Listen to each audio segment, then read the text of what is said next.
Gente, eles adoram só o poder, né, gente? Como é que consegue? Toda poderosa. Eu nada. Digão, tô amando de ver seus treinos do Instagram. Eu tô morrendo de rir. Fazer o quê? Seus negócios do Instagram, meu Deus, é muito engraçado. Digão, eu também, velho. Meu Deus do céu, você é muito criativo. Ei, alguém olhou minha receita ontem? Não, nem Sim, vi. eu já fiz, meu filho, a Eu receita olhei. do estilo. A Flávia passou receitinha vegana maravilhosa ontem. Ah, eu vi da manga. E o Do sal? gelo, você viu? Meu Deus. Não. Nossa, Do delícia a gelo é receita. engraçado. Pode fazer. Muito boa. Ô, Digão, Muito boa. Digão. Por que Ah, você não começa a postar lá no TikTok mais? eu postei a receita do gelo. Hoje eu tô gravando, vou gravar um vídeo, aí vou postar no TikTok também. Ei, me segue lá, Digão, no TikTok. O meu é privado, mas me segue, eu vou te Tá, aceitar.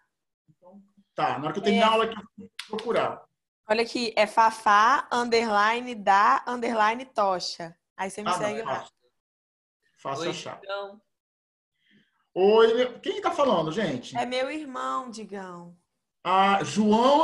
Ué, João, você não tá preso, não, João? Você tava preso? Ele falou que ele achou que ele estava preso. Ô, Ana Flávia, vou te falar uma coisa. Seu irmão, eu vou contar quem é seu irmão de verdade na sala de aula, tá? Depois eu vou te chamar do privado.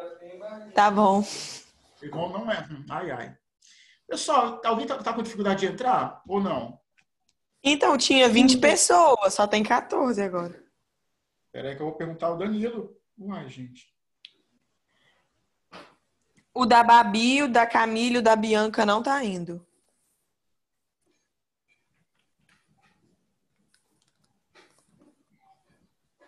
Deixa eu falar que não tá querendo entrar.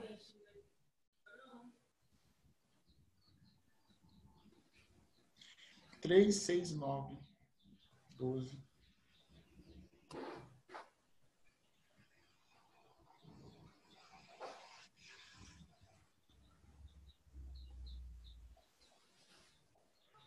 Vamos ver o que ele fala. Pessoal, enquanto não entra, agora eu vou esperar para ver o que ele responde. Porque ele não tá aqui também. Cadê? Não tá. Gustavo. Hã? Não falei nada, não tava aqui. Gustavo tá aqui, gente. Nossa. Eu vou continuar a aula e na hora que eles entrarem eu vejo o que eu faço, tá, pessoal? Porque eu mandei um recado agora pro Danilo, eu vou esperar o Danilo responder. Estranho. Então vamos ver. Então Qualquer vamos lá. coisa também, a aula é gravada, ela assiste depois. Né? Qualquer coisa eles vêm depois a aula, se não conseguir entrar agora. Pessoal, então, elemento representativo, termina em D, a distribuição. Transição em D em S ou P, representativo, D ou F de transição. Então, eu faço lá a distribuição. Digão, eu termino em D1, D2, até D6. Elemento de transição externa. Digão, eu terminei em F alguma coisa. Transição interna. Ah, não, a distribuição terminou em S ou P. Ele vai ser um elemento representativo.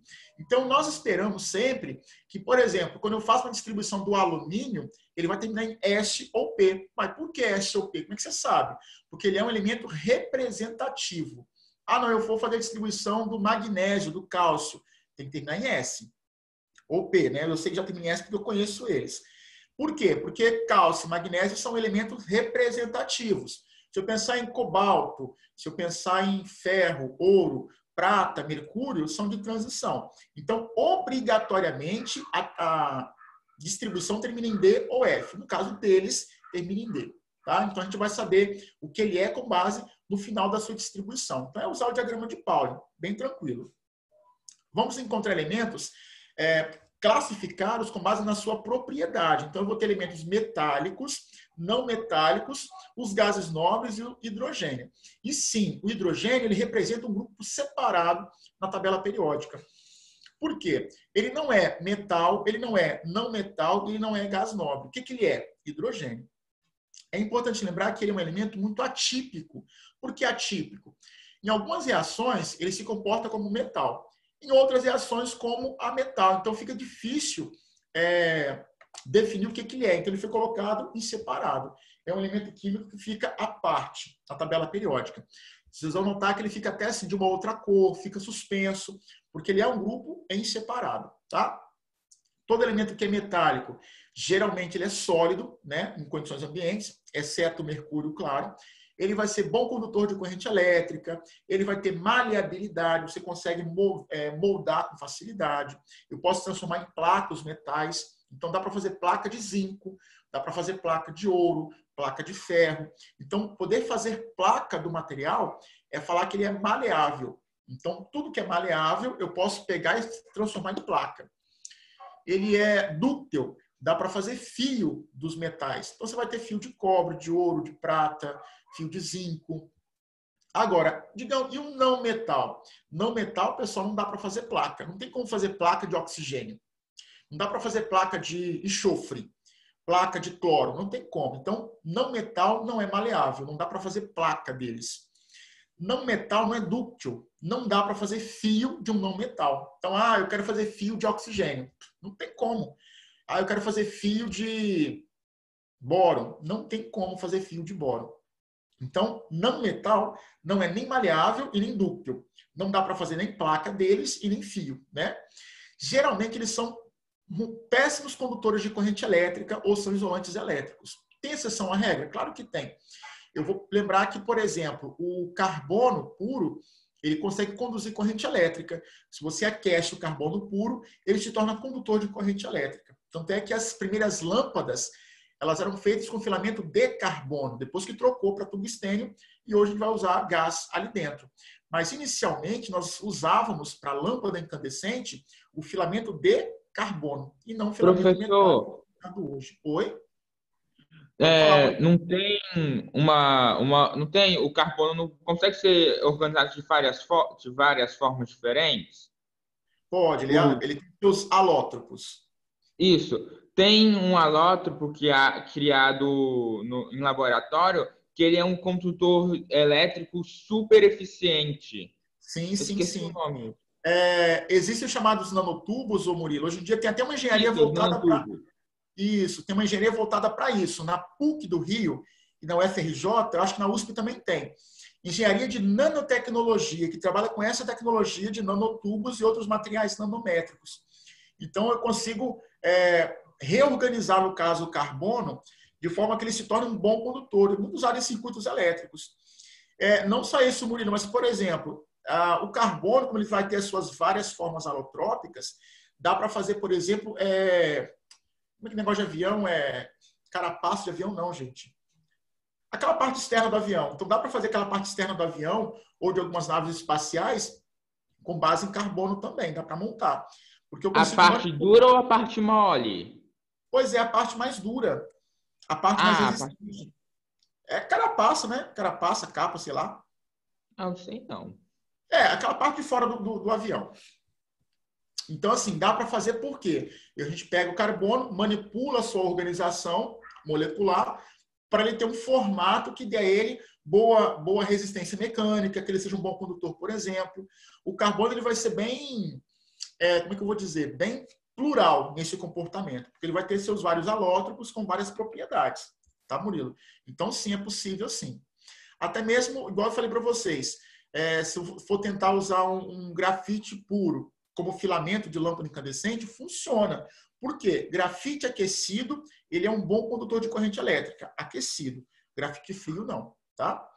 Então, os não metais, eles têm alguns comportamentos típicos dos não metais. Os gases nobres, eles são nobres porque eles têm estabilidade eletrônica. Então, raramente, não é nunca, raramente eles fazem ligação química. Então, eu espero que eu encontre hélio, neônio, argônio, criptônio, xenônio e radônio isolados na natureza. Você não encontra ligados a alguém.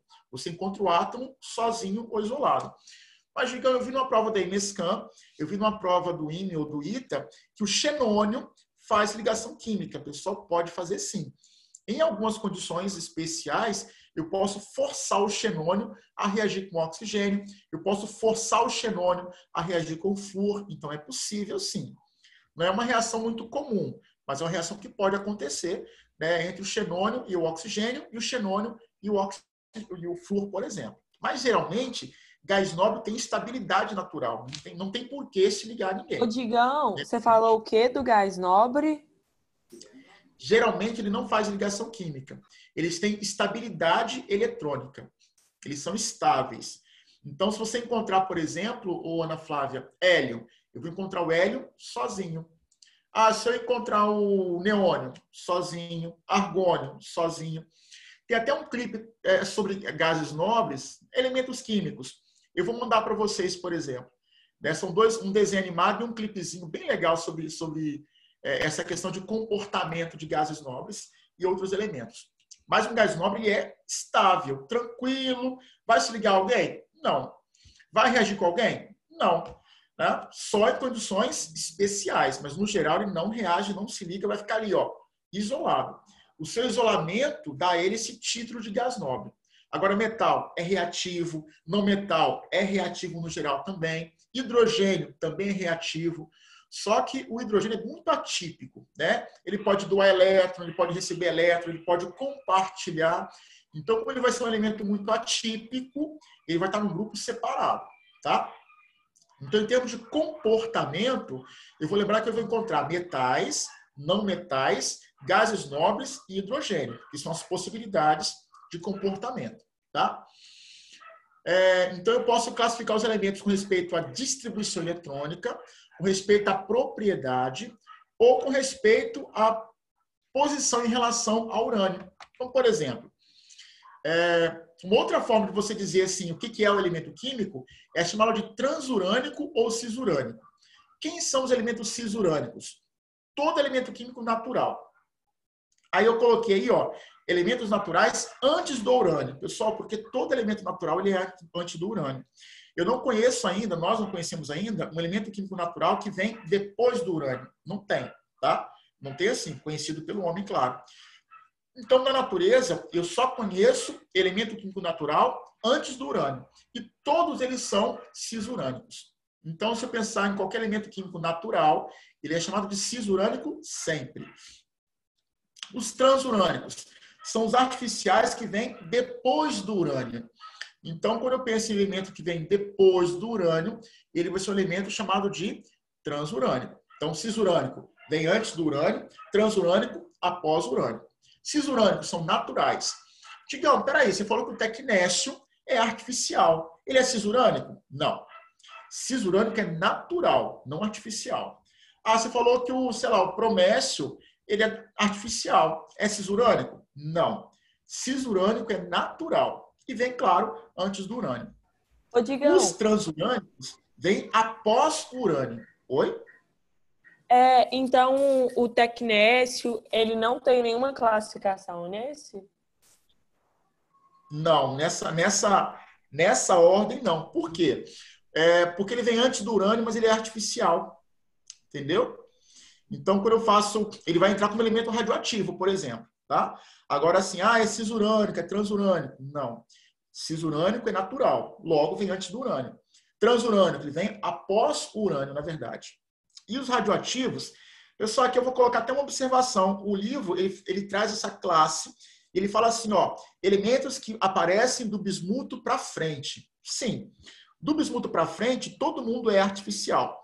Mas eu vou encontrar elementos que estão antes do bismuto e que apresentam um certo grau de radioatividade. Por exemplo, carbono 12 não é radioativo. Carbono 14, ele é um elemento radioativo, sim, um átomo radioativo. Então, eu vou encontrar elementos que são naturalmente radioativos, todos eles, todos os isótopos, após o bismuto. Mas, digamos, e antes do bismuto, alguém é radioativo? Eu vou encontrar antes do bismuto alguns isótopos que são radioativos. É o caso do carbono. O carbono 12 é estável, não emite radiação. O carbono 14, ele é radioativo também, tá? O oxigênio 16, ele não é radioativo. O oxigênio 18, ele emite radiação. Então, antes do bismuto, eu vou encontrar alguns isótopos que emitem radiação. Alguns. Claro que não são todos, tá? Mas alguns isótopos têm radiação, sim, emitem radiação. Após o bismuto, todo mundo emite uma forma de radiação. Então, lá na tabela periódica, marcou o bismuto. Dele para frente, a galera toda que vem depois dele emite radiação. Antes dele, alguns sim e outros não. Né? Eu vou ter aí alguns que podem emitir radiação e outros que acabam emitindo radiação. Tá? Então, vou lembrar que claro que radioativo é importante, mas esse termo aí, ó, cisurânico e transurânico, tem que ficar muito claro para vocês, tá? O que está antes do urânio e o que vem após o urânio. Antes do urânio, até ele, na verdade, tudo natural, né? Com algumas exceções. Transurânico, eles são todos artificiais, até então conhecidos pelo homem. Mas, Chigão, pode ser que encontre algum elemento natural que vem depois do urânio? Claro que é possível, né? Não sei, a gente não conhece o universo todo. Mas ainda não se conhece elemento natural que vem após o urânio. A gente conhece até o urânio, que é natural. O resto, né, ainda não. Uma classificação que vocês conhecem muito em tabela periódica é chamada de grupo A e grupo B. Né? Quem é o grupo A? Todo elemento representativo. E o grupo B? Todo elemento de transição. Então, no grupo A você encontra a primeira coluna, a segunda coluna, a 13ª, 14ª, 15ª, até a 18ª, são elementos representativos. Digam, e ali no meio da tabela periódica, o grupo B, são os de transição. Lembrando, transição são os do meio e os de baixo da tabela periódica. Tá? É importante lembrar que são tudo de transição ali dentro. Por que eu vou ter essa linha separada na tabela periódica? Ela está separada porque não dá para encaixar no meio da tabela aquela linha inteira, aquelas duas linhas inteiras. Porque eu teria uma tabela que ficaria esteticamente esquisita. Então, para não ficar esteticamente estranha e para melhorar a leitura da tabela periódica, ela foi colocada embaixo. As duas linhas foram colocadas embaixo. Tá? Então, grupo B, transição, o meio e embaixo. Grupo A são as laterais da tabela, os elementos representativos nesse caso. É importante ressaltar uma coisa. As tabelas... O pessoal caiu? Não, né? Não. As famílias, elas têm nomes. Então, você sabe que lá o grupo 1A, na tabela periódica, a família 1A, são os metais alcalinos. O grupo 2, alcalino terrosos. Por que alcalino? A palavra álcali significa formador de base. Você vai notar que as principais bases são formadas, as mais fortes, são formadas por elementos desse grupo, do grupo 1A. Então, por exemplo, soda cáustica, base forte, muito conhecida, tem sódio do grupo 1A. É um álcali, formador de base. Potassa, que a gente usa para fazer sabonete, né, e sabão também comum. Potassa tem potássio, do grupo 1A, também da tabela periódica. Então, as bases mais fortes são formadas por elementos do grupo 1A da tabela periódica. Tá? Então, alcalino, formador de base forte. Alcalino terrosos também formam bases, só que são encontrados no solo. Então, você encontra magnésio, que forma base, no solo. Você encontra cálcio, que forma base, também no solo. Você encontra bário, rádio, que formam bases, também no solo. Então, a diferença entre uma família e outra, nesse caso, é que as duas formam bases, mas a primeira, uma, você encontra muito associada à água, ao oceano. E a segunda, alcalino terrosos, você encontra associada aos solos, né, à terra. Então, eu vou encontrar cálcio em rocha calcária, no solo. Eu vou encontrar magnésio em magnésia, material calcário não, rocha associada ao solo também. Tá? Então, vamos pensar. 1A e 2A formam bases, só que 1A associado à água, muito encontrado junto à água, e 2A muito encontrado associado ao solo. Aí eu vou ter a família 13, que é o grupo do boro, a família 14, que é o grupo do carbono, a família 15, que é o grupo do nitrogênio, a 16, que são os calcogênios, usados para fazer extração de cobre, por exemplo, a família 7, os halogênios, formadores de sais importantes hoje, e a família 18, 0, ou a família dos gases nobres, que são os gases nobres, né? Que tem estabilidade eletrônica, raramente reagem com alguém, com algumas exceções. Tá? Tem que decorar os elementos? Lembra, não vou ter que decorar. Mas, assim, conhecer propriedades, saber manipular a tabela é importante. Sobre a tabela periódica, eu vou tentar até, de repente, fotografar aqui em casa esse trecho. Tem um livro, pessoal, chamado Tio Tungstênio. Tio Tungstênio, Memória de Infância Química. Ele conta toda a história da química e fala das propriedades de cada elemento, dos elementos em linhas gerais. É uma leitura muito leve, muito suave, porque é uma historinha, na verdade, de um menino. E nessa história, ele vai falando sobre a tabela periódica, sobre os modelos atômicos. Eu vou tentar separar o trecho só da tabela e vou tentar postar para vocês no grupo, porque é uma leitura muito leve, é uma leitura que é muito leve e não tem problema, assim, dificuldade no texto. É um texto bem tranquilo mesmo. Agora vamos começar realmente a aula 7, que fala sobre propriedades dos elementos químicos. Aí é o seguinte, são várias propriedades, eu vou começar com as periódicas, e a palavra periódica está associada ao que é repetitivo, né, que segue uma tendência. Então, eu posso pensar que toda propriedade periódica, elas são características que os elementos têm para poder, que segue uma periodicidade na tabela periódica, segue um padrão na tabela periódica. Então, eu posso prever uma propriedade com base na posição do elemento químico lá na tabela periódica. Lembra que toda propriedade periódica, ela segue um padrão, né? Ela tem lá uma sequência, uma ordem que ela é seguida na tabela periódica. Então, eu posso prever uma propriedade com base na posição do elemento químico na tabela periódica. Posso fazer essa previsão, tá? Uma importante propriedade, e ela é a primeira porque, com base nela, eu vou prever as demais. É o chamado raio atômico. Primeiro, o que é o raio? Raio é a distância entre o ponto central de uma circunferência ou de uma esfera até a periferia. Então, essa distância do meio até a periferia é o chamado raio atômico. Como é que eu vou medir o raio atômico? Nós usamos em laboratório difração de raio-x. Né? Usando o raio-x, eu vou difratar o raio-x para poder medir esse raio atômico. A medida é dada em picômetro. E outra coisa, medir raio é um pouquinho complicado. Por quê? Eu consigo definir exatamente o meio do núcleo atômico, dá para saber. Agora, onde termina o átomo é difícil, porque não dá para ver com exatidão onde termina a eletrosfera. Por isso, para medir o raio atômico, eu pego um átomo, outro átomo, e meço o diâmetro, esse diâmetro todo, a distância de um ponto a outro.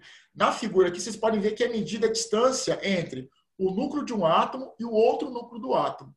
A metade dessa distância é o chamado raio atômico. Mas, Gigão, dá para medir com átomo isolado? Não dá. Por que não dá? Não dá para saber com exatidão onde termina a eletrosfera, porque ela vai sumindo bem devagarzinho, né? Bem suavemente, então eu sei onde é o núcleo. Agora, o limite exato da eletrosfera eu não sei. Por isso, é necessário sempre pegar um átomo, outro átomo, e tentar medir o diâmetro, a distância de um núcleo a outro. Aí eu meço a distância, divido ela ao meio e descubro, nesse caso, o raio atômico. Tá bom? A medida, claro, eu vou ter que saber como é que ela é feita, né, a título de concurso público, e lembrar como é que muda o raio atômico na tabela periódica, né, essa distância do meio até a periferia do átomo. Como é que varia isso na tabela periódica? A variação acontece segundo esse padrão que eu coloquei no quadro para vocês. O raio atômico ele cresce de cima para baixo na tabela periódica e ele cresce da direita para a esquerda também na tabela periódica. Mas, Gigão, por que essa ordem? Por que cresce de cima para baixo? Oi? Ó, o hidrogênio, pessoal, tem apenas uma camada, então ele vai ter um tamanho. O lítio, aqui, ó, a segunda bolinha vermelha, tem duas camadas, então o tamanho aumenta. Se eu pegar o sódio, a terceira bolinha vermelha aqui, ó, tem 3 camadas, então ele vai ter um raio maior. Se eu pegar o potássio, tem 4 camadas, então ele aumenta o raio. Então a gente percebe o seguinte, na tabela periódica, à medida que você desce na tabela periódica, eu vou aumentando o número de camadas. Então, como eu tenho mais camadas, o raio, claro, ele tende a aumentar. Isso é em qualquer posição da tabela periódica. Por exemplo, vou aqui no grupo 7A, ó, aqui, ó, na 17ª coluna da tabela periódica. O elemento flúor tem 2 camadas. Logo, elemento que tem um tamanho, tem um raio. Se eu passar para o elemento cloro embaixo, tem 3 camadas. Então, ele vai ter um raio maior, claro. Se eu passar para o elemento bromo, tem 4 camadas. Ele é maior ainda. Se eu passar para o elemento iodo, tem 5 camadas. maior. Ah, se eu pegar o elemento astato, tem 6 camadas, ele é maior ainda. Então, na tabela periódica, na família, quando você desce, você amplia as camadas e amplia, claro, o raio atômico. Num período, né, na linha horizontal, se você perceber, o que está acontecendo? O raio tende a aumentar para a esquerda. Mas, digamos, por que para a esquerda?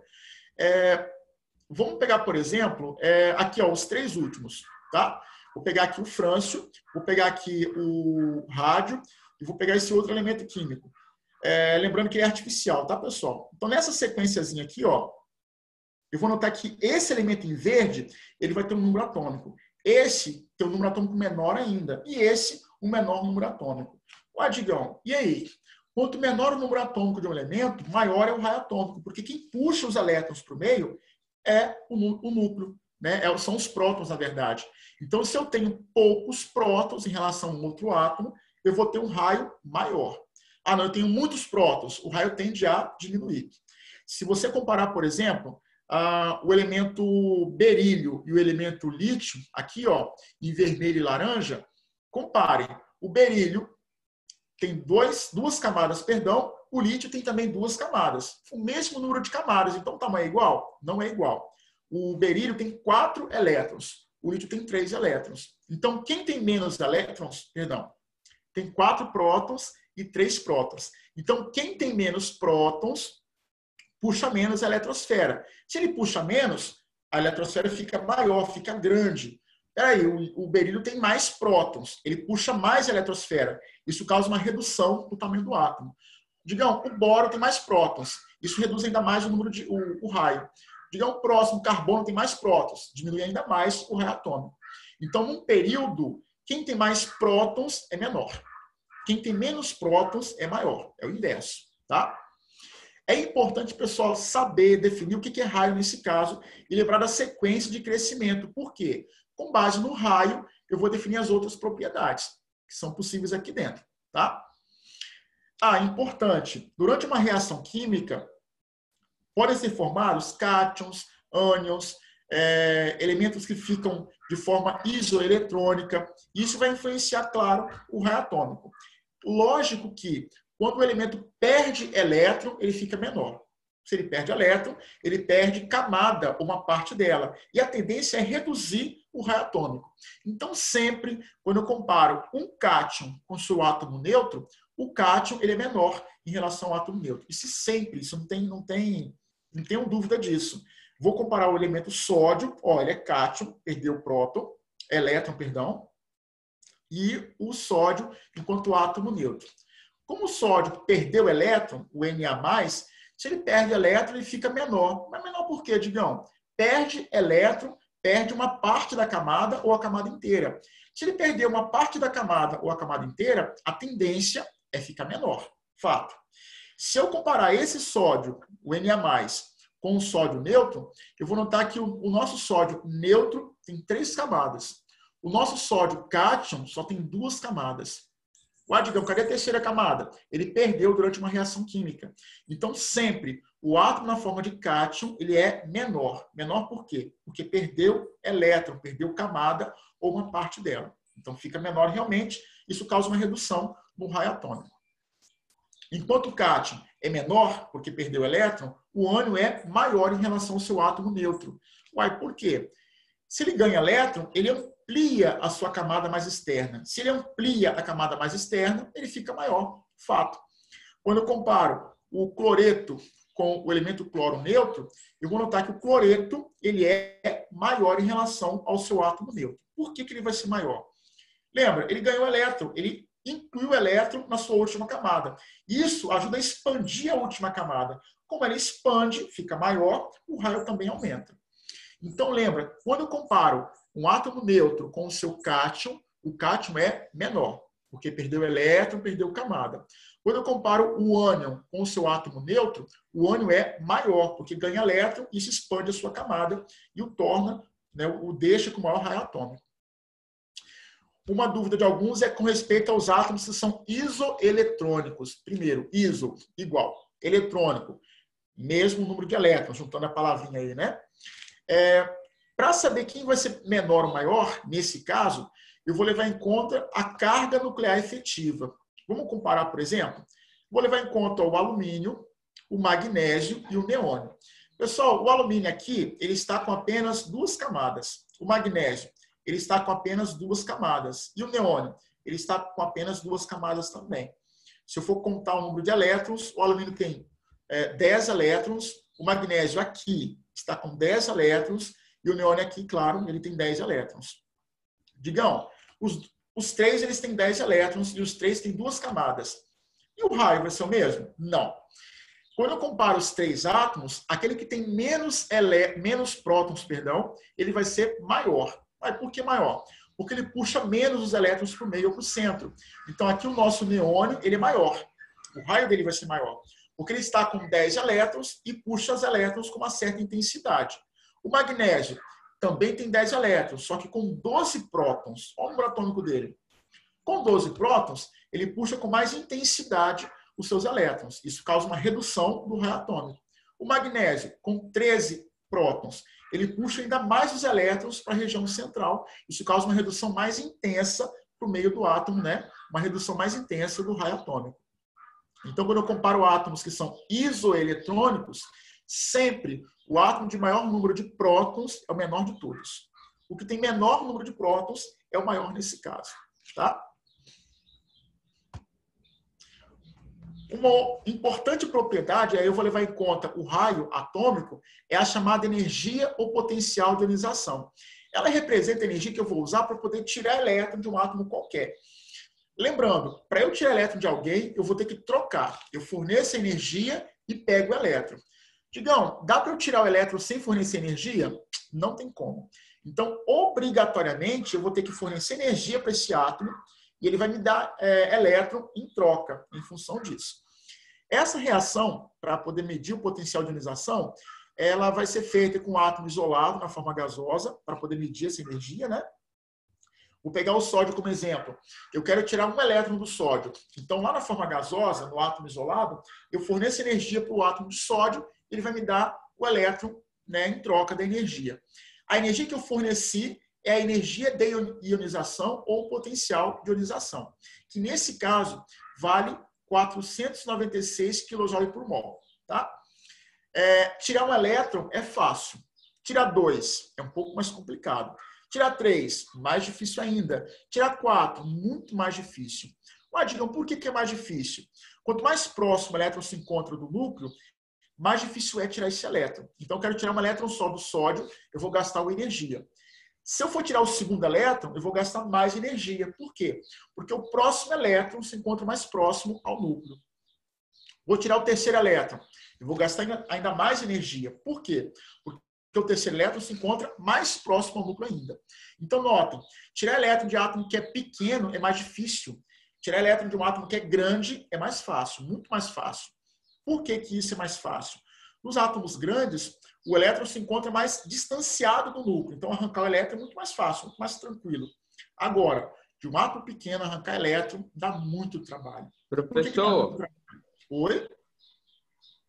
Fala, Murilo. É possível tirar todos os elétrons de um átomo?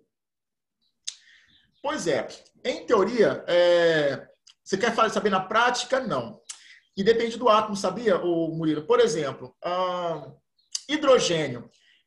Na natureza, eu encontro hidrogênio sem elétron nenhum? É possível? Sim. Sim, você encontra H+, por exemplo. Então, no caso do hidrogênio, é muito fácil arrancar os elétrons. Agora, arrancar elétron do hélio, e olha que são só 2, tá? É muito difícil. Dos demais elementos químicos, Murilo, é praticamente impossível. Por quê? Isso causa uma grande instabilidade nuclear. Né? Querendo ou não, a eletrosfera ela ajuda a manter a estabilidade do núcleo. Então, assim, em teoria, né, se eu for levar em conta cálculos estatísticos, você consegue calcular a energia que eu vou usar para tirar os elétrons todos. Na prática, tirar e manter o núcleo sem elétron nenhum é inviável, é impossível. Salvo no caso do hidrogênio, porque ele perde elétron muito mais fácil. Agora, no sódio, eu quero tirar os seus 11 elétrons. Dá não, tio. Tirar e manter? Na natureza, então, impossível. De repente, daqui a alguns anos, seja viável possível, mas hoje em dia, não. Porque o núcleo depende também da eletrosfera para manter a sua estabilidade. Tá bom? Mas lembrando, o hidrogênio você consegue tirar tudo. Ele só tem um, você tira, fica sem nada. Pronto, acabou. Tá? E para tirar elétron, você tem que dar energia. Tá? Não tem outra forma de você arrancar o elétron aí dentro. Lembra, sempre a primeira energia é maior que a segunda. Sempre a segunda é maior que a terceira. E a terceira é maior que a quarta e assim por diante. É muito difícil tirar os outros elétrons. O primeiro é mais fácil. O segundo é mais difícil. O terceiro é mais difícil ainda, devido à sua proximidade em relação ao núcleo. Se eu for olhar na tabela periódica, o potencial para ionizar ele cresce de baixo para cima e da esquerda para a direita. Por quê? Os átomos que se encontram nessa região da tabela periódica, que eu estou circulando, são os que exigem maior energia para poder ionizar. Então, eles exigem muita energia para sofrer ionização ou para perder elétron. Os átomos desse ladinho aqui, ó, no caso do frâncio, do sódio, do potássio, eles exigem pouca energia para poder ionizar ou para poder perder o elétron. Lembra? Até porque, né, professor? Quando o da família 1 perde um elétron, eles ficam estáveis, já que eles ficam com 18 elétrons na camada de valência. Sim. É 18 ou 8? São 8. 8. Na verdade, Murilo, assim, eu vou falar 8 para muitos elementos, mas vamos lembrar que nem todo mundo ganha estabilidade com 8 elétrons. Geralmente, assim, em termos históricos, elemento representativo fica com 8 na camada de valência e ganha estabilidade. Mas de transição, eles são exceção à regra, berílio é exceção à regra, bório é exceção à regra, alumínio depende da reação química. Nós vamos ver em ligação química que você tem muita exceção à regra aí dentro. Mas, assim, geralmente, em termos históricos, né, chega a 8 e ganha estabilidade, sim. Mas mesmo nesse caso, Murilo, para eu poder tirar o elétron e dar estabilidade para o átomo, eu vou ter que trocar o elétron por energia. Então, o sódio, para ter estabilidade, ele vai ter que perder o elétron. Mas ele não perde assim, ó, doei o elétron. Não. Eu vou fornecer energia para ele, ele vai ceder o elétron e fica estável. Então, em qualquer reação que ocorra perda de elétron, eu vou ter que necessariamente fornecer energia para o elemento químico, inevitavelmente. E é muito mais fácil arrancar elétron de um átomo grande do que de um átomo pequeno. Logo, eu vou gastar pouca energia para átomos grandes e vou gastar muita energia para átomos que são pequenos. Muita energia mesmo. Uma outra propriedade periódica importante é a chamada afinidade eletrônica ou eletroafinidade. Ela vai ser o oposto. Alguém levantou a mão? Foi sem querer, velho. Ah, tá. Ela vai ser o oposto em relação ao potencial de ionização. Nesse caso, eu vou fornecer o elétron para o átomo, ele vai me dar em troca energia. Então, ela vai ser o contrário, a oposição do potencial de ionização. Agora, eu estou pegando um átomo neutro, na forma gasosa, e estou fornecendo para ele o elétron. Então, eu estou trocando. Pessoal, veio um aviso aqui que eu vou ter que deixar a sala. Eu vou deixar para vocês esse slide. Leiam esse slide em casa com calma, por favor. E na próxima terça-feira, eu encerro ele e inicio a nossa próxima aula. Eu peço a vocês que em casa, por favor, leiam, claro, esse slide e em casa façam aquela parte da nomenclatura, o nome dos ácidos, todos. Dúvida, me perguntem e eu vou acompanhá-los, tá bom? Façam só o nome dos oxiácidos, porque o resto eu pretendo acompanhar vocês para poder fazer. É um pouquinho complicado o resto, mas vai dar tudo certo. Tudo nosso. Ok? Pergunta?